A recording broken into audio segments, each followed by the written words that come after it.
ndavuga ngo ubupfubyi nzabuvamo bigenze gute, nzabuvamo bigenze gute. ndavuga ngo ubwo mbonye umugabo biremeye, maze mbonye umugabo mba igishoro cyiza ndabyara. ariko niyanezezwa n'abana mbyaye, antana b'abana arambwira ngo nabyaye ngo abana benshi kandi nkwiye kubyara nk'abana babiri.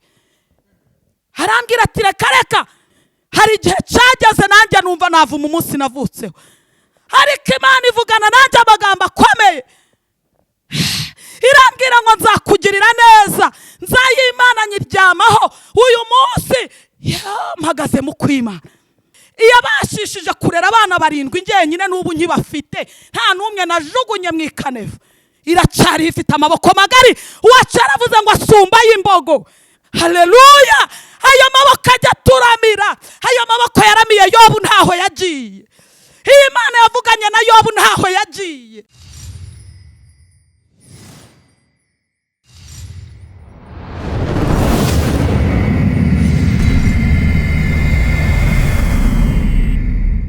Yesu ashimwe. ndabaramukije mu izina rya Yesu. nitwa Muhamyarukundo Diane, nkaba ndi umukozi w'Imana mu itorero ryacu hano rya Irayono. uyu munsi nkaba nje imbere yanyu kugira ngo tuganire ijambo ry'Imana. nkaba numva rero twabanza tugasenga Imana kugira ngo dutangire ino gahunda. Mana, mu izina rya Yesu, mu mbaraga z'amaraso ya Yesu, icyubahiro n'ikibi cyawe, uyu ni umunsi w'isha n'ihirwe uduhaye wo kugira ngo tuganire ku ijambo ryawe. nyemerera ubane natwe muri ibi bihe byiza byo gusenga. ijambo ryawe tugiye kuvuga ntaba ari twe, ahubwo izina ryawe rihabwe icyubahiro. maraso yawe agaragare kuri twebwe. Kristo ntaba ari twe, ubwami bwawe buze. abagiye kurikurikirana bose ribabere inkingi. Mana, ryubake ku mitima yabo, bajye baryuza amanywa nijoro, ribabere ibiryo bizabatunga muri uru rugendo. mbashisha njye ugiye kurivuga ntaba ari njye, ubwami bwawe buture muri njye, ngufatire mikoro wivugire, hanyuma barikurikirana bose bahabwe icyubahiro ndetse n'umugisha. nawe urakoze, urakarama. ngaho bana natwe muri iyi minota, ni mu izina rya Yesu, amen. Yesu ashimwe. ndagira ngo dusome ijambo ry'Imana riri muri Yobu ibice 3, umurongo wa 1. titire y'ijambo iravuze ngo Yobu yiganyira umubabaro. hanyuma y'ibyo Yobu aterura amagambo, avuma umunsi yavutseho, aravuga ati umunsi navutseho urimburwe. n'iryo joro havuzwe ngo mama yasamye inda y'umwana w'umuhungu. uwo munsi uhinduke umwijima, Imana iri hejuru ye kuwitaho. Yesu ashimwe cyane. dusomye ijambo ry'Imana ry'umugabo bita Yobu. titire y'iri jambo nashatse kuvuga ku kigeragezo. ikigeragezo. Yobu ngo aterura amagambo aravuga ngo havumwe umunsi navutseho, ndetse ngo iryo joro ngo mama ambyara ngo baravuze ngo havutse umwana w'umuhungu. ariko Yobu waravuga ngo havuma umunsi navutseho. ndashaka kuvugana n'umuntu uri hano. impamvu Yobu yavuze ngo umunsi yavutseho uvumwe, Yobu yahuye n'ibigeragezo, Yobu yahuye n'umubabaro, Yobu yahuye n'abazima babi, Yobu yahuye n'inshuti mbi, inshuti zari zimugose. yavuze ngo ni inshuti ze zigamburura mu makuba, ziravuga ngo Yobu noneho ngo tumenye neza, bari Zefari baravuga ngo Yobu ngo yakoze ibyaha, ngo ahari niyo mpamvu Imana imuvuyeho. Yobu abantu bamuvaho. ese abo bantu bamuvuyeho byagenze gute? hari habaye iki? reka mbikubwire. Yobu ngo inama ngo mu ijuru yarateranye, ngo Imana iteranye inama. imaze guteranya inama ngo Satani ngo aza nk'uje muri iyo nama. Imana iramubaza ngo Satani uvuye he? Satani aravuga ngo mvuye kuzerera mu isi. Imana iramubwira ngo waroye ngo umugaragu wanjye Yobu, umugaragu wanjye nkunda, umugaragu wanjye unyubaha. Ndavuga ku kigeragezo, ndavuga ku buryo Satani ajya dusaba n'Imana ikemera kudutanga, kandi yadutanga tukagamburura mu makuba. Ibyo twari turimo tukabireka, inzira nyayo twahisemo tukayireka. Ngo wabonye uburyo nkunda n'uburyo nkorera n'uburyo anyishimira. Ngo maze ngo Satani aravuga ngo ataguhimbaza atakwishimira si ibintu wamuhaye. Wamuhaye amashu, umuha umugore mwiza, umuha abana, wamuhaye inshuti ngiza aragwije. Bikoreho gato, koraho gato urebe ko Yoba azongera akakuvuga. Koraho gato. Ngo maze ngo Imana iramubwira ngo genda ubikoreho. Satani aragenda arabikora, aragenda akoraho. Satani ajya akora ku butunzi, Satani agakora ku byo Imana yaduhaye. Twaba twubatse ingo, nkanjye wari urwubatse, Satani akoraho. Uwo mugabo acaho aragenda asigara mu bana 7 njyenyine. Ariko buriya nanjye burya njya mvuga ngo nari mbaye Yobu, iyo ntahagarara ngo mbashe gusobanukirwa iri jambo. Niyo mpamvu nkunda amagambo ya Yobu. Hanjye haba harahiye, mba naribagiranye. Ariko nanjye naravuze ngo nibutse ko na Yobu Satani yakozeho. Magarara mu bana banjye neza, nguma mu murimo w'Imana. Nawe uri hano uyu munsi komera, nawe byacanze komera, nawe wabuze ukugira komera. Nabaye imfubyi ndi mutoya, ababyeyi baragenda baransiga, ku byabaye murabizi, ndasigara. Ndavuga ngo ubupfubyi nzabuvamo bigenze gute? Nzabuvamo bigenze gute? Ndavuga ngo ubwo mbonye umugabo biremeye. Maze mbonye umugabo mbigishore cyiza, ndabyara. Ariko niyanezezwa n'abana mbyaye, antana b'abana arambwira ngo nabyaye ngo abana benshi kandi nkwiye kubyara nk'abana 2. Arambwira ati reka ndinjira umwana akarira, naryama umwana akarira, nakwicura umwana akarira. Arambwira ngo ngiyeho abana batarira, ngiyeho ndyama nkicura. Ariko reka babwire, nagumanye n'inshuti Yesu, ngumana n'umushumba wanjye.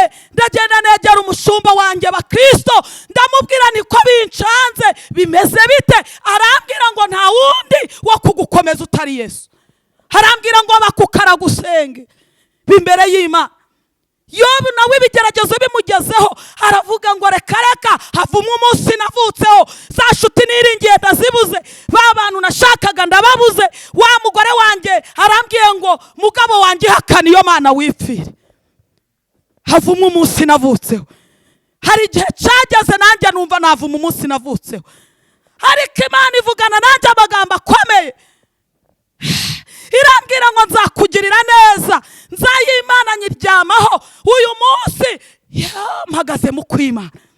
Ndabwira ababyeyi ngo bakome, habwira abagabo bakome, habwira urubyiruko ngo nirukome. Nta wundi ufite urufunguzo rw'ibizaba. Niko muririmbyi yaririmbye, nta wundi ufite urufunguzo.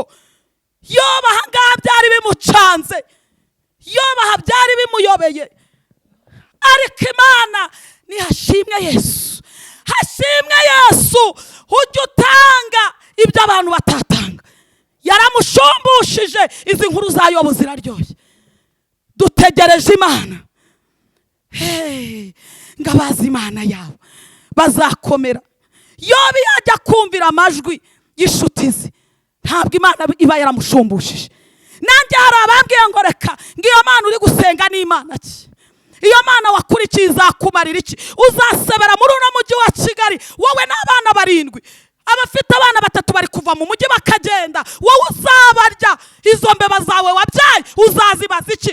Ariko hashimwe Yesu ko mfite abana beza, Imana yishimira n'abantu bakishimira. Haleluya. Bakambwira ngo Imana ya Diyane. Ubu ngeze mu gahe bambwira ngo Imana ya Diyane. Imana ya Diyane iragabura, Imana ya Diyane irashumbusha, Imana ya Diyane irambika.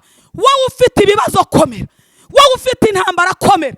Iyo nkuye mu bupfubyi, iyo bashishije kurera abana 7 njyenyine n'ubu nkibafite, nta numwe najugunye mu ikanevu, iracyari ifite amaboko magari. Uwacaravuze ngo asumba y'imbogo. Haleluya. Ayo maboko ajya turamira, ayo maboko yaramiye Yobu ntaho yagiye. Imana yavuganye na Yobu ntaho yagiye, niyo kwizerwa. iyi Mana yavuze ngo ni njyewe buye ryo kwizera, ni njye buye ryanzwe n'abubatsi, ariko ku Mana ryabaye rikomeza imfuruka. Haleluya. Humurizwa, komera. Wabuze ukubwira ngo komera, njye ndakubwiye ngo komera. Wabuze ukubwira ngo dore uranyazwe, humura, njye ndakubwiye ngo humura. Wabuze ukubwira ngo bizemera, njye ndakubwiye ngo bizemera. Imana ishimwe. Rabonewa. Imana ishimwe. Ijya yomora ibikomere by'abagabo. Ubu dufite abagabo nabo barushe, humura, Imana irahari. Dufite ababyeyi barushe, humura, Imana irakora. Dufite urubyiruko ruri mu biyobyabwenge, ngwino wegera umugabo Kristo, ngwino ubane n'Imana. Yabanye na Yobu. Yobu yari amaze kubona bimucanze, aravuga ngo nihavumwe umunsi navutseho, ariko Imana imushumbushije sha Yobu aba umusitari. N'ubu turacyamusoma muri Bibiliya. Komera, gwiza imbaraga z'umutima. Ruka igice cya mbere umurongo wa 80 haravuga ngo uwo mwana arakura, ngo agwiza imbaraga z'umutima. Kandi uwo mwana yari yagumye he mu butayu. Nta wundi ni Dawidi. Hari abantu, hari ibimenyetso birenze kimwe ko Imana izatugirira neza, ko Imana izadutabara, ko Imana itazemera ko duseba, ko Imana itazemera ko igitutsi kitukwa kubw'izina ryayo. Komera, nanjye narakomeye. Humura, nanjye ndakomeye. Ntugira ubwoba, Imana ikura ibishoboka mu bidashoboka. Narindimo mvuga ngo komera, narindimo mvuga ngo humura, narindimo nkubwira ko hari abo yatabaye. Yakoze biriya, n'uyu munsi irahari kukugirira neza. N'uyu munsi irahari. Wewe wemeye kuba mu bihe byo gusenga, ukemera kwicwa n'inzara, ukemera ko abantu bagusebya bakuvuga. Ubu dufite abantu babona tugenda mu murimo w'Imana, bakavuga ngo bizabacanga, ariko data yarabicanguye. Imana ijya ibicangura, Imana ijya ibicangura igatanga agaciro aho twakaburiye. Imana ijya ibicangura aho badutegeye ko tuzasebera, Imana ikahaduhera icyubahiro. Iyi Mana yarakoze. Murakoze cyane. Nari nifuje ko iryo jambo ry'Imana rigukora ku mutima, ariko nshoje mvuga ngo wowe warikurikiranye, wowe wari uri mu nzu y'Imana, wowe wumvaga bigucikiyeho, hari Imana ihoza amarira, hari Imana imara umubabaro, hari Imana itabura uko ibigenza. Abantu babura uko babigenza, abantu ntibakuramira, abantu ntibakugirira neza, ariko ndakubwiye ngo aho uri hose, itorero usengeramo, yenda waje uri umushyitsi, ariko humura, komera, hari Imana, hari Imana. Murakoze cyane, ndabakunda. Ijambo ry'Imana rikore ku mitima yanyu. Murakoze, icyubahiro cy'Imana. Mana, mu izina rya Yesu Kristo, ijambo ryawe ni rigari, ngo ijambo ryawe ni umunara muremure, ijambo ryawe ni urufunguzo. Hahirwa abarimenye, abo ngabo barahirwa. Turasenze ngo iri jambo rero rishora imizi muri iyi mitima, iri jambo rigira aho ridukura n'aho ritugeza, ntaba ari twebwe. Uryumva wese kandi n'uri byumvishije wese, ineza y'Imana ibabeho. Uwari ubabaye naruhurwe nawe, uwari ubuze uko agira n'umuhembure, uwari ushonje nagaburirwe nawe, uwambaye ubusa niyambare, ufite amadani uyishyure tuterebo, buri wese agirirwe neza nawe. Abo wahezagiye ni benshi, dufite ibimenyetso by'uko ugumye kugirira neza intore zigutakira ku manywa na nijoro. Urakoze, urakarama. Nanjye ndagushimiye, urukundo rwawe nirutugote rutuzenguruke, icyubahiro n'ikuzo bibi byawe mbisabye mbyambaje mu izina rya Yesu Kristo, amen. Murakoze.